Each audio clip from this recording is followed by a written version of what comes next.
여순 사건 특별법에 명시된 조사 마감 시한이 내년 10월 5일까지입니다. 앞으로 1년 5개월 정도 남았는데요. 이미 접수를 마친 유족들의 피해 사실 결정이 1년 넘게 늦어지고 있어 수차례 문제로 지적되고 있습니다. 이런 가운데 여순 사건 지원단이 조사 방식을 일원화하기로 결정했습니다. 보도에 서경 기자입니다. 지난해 1월부터 시행된 여순 사건 특별법. 70여 년을 기다려온 고령의 유족들은 피해 사실을 접수하고 정부의 최종 결정을 기다리고 있습니다. 하지만 피해 사실을 접수한 지 1년이 넘도록 결과가 늦어지고 있다고 말합니다. 행안부에서 모든 것이 다 빨리빨리 이루어져야 되는데 그것이 아니기 때문에 우리 유족들은 답답한 마음으로 하루하루를 기다리고 있는 거죠.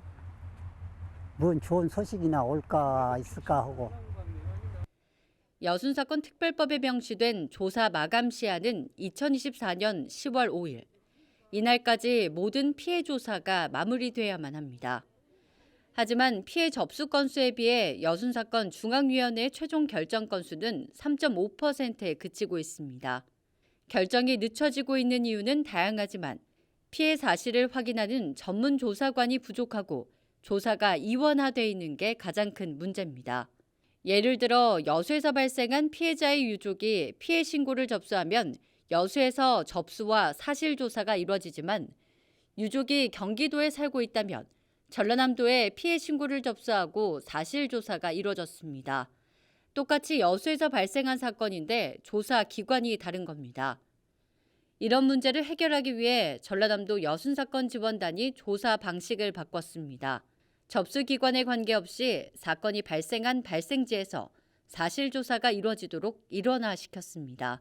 이렇게 되면 발생지별로 사건이 통합돼 심층 조사가 가능해집니다.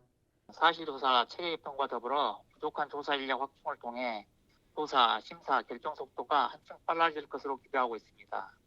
희생자나 유족, 피해 사실을 알고 계시는 분들은 주저하지 마시고 시도나 시군구, 동네 읍면동 등을 방문하거나 우편으로 신고해 주시길 부탁드립니다.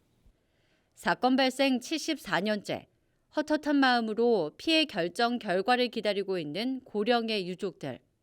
조사 방식 일원화가 실시되면서 최종 결정에 속도가 붙을 전망입니다. 헬로티비 뉴스 서경입니다.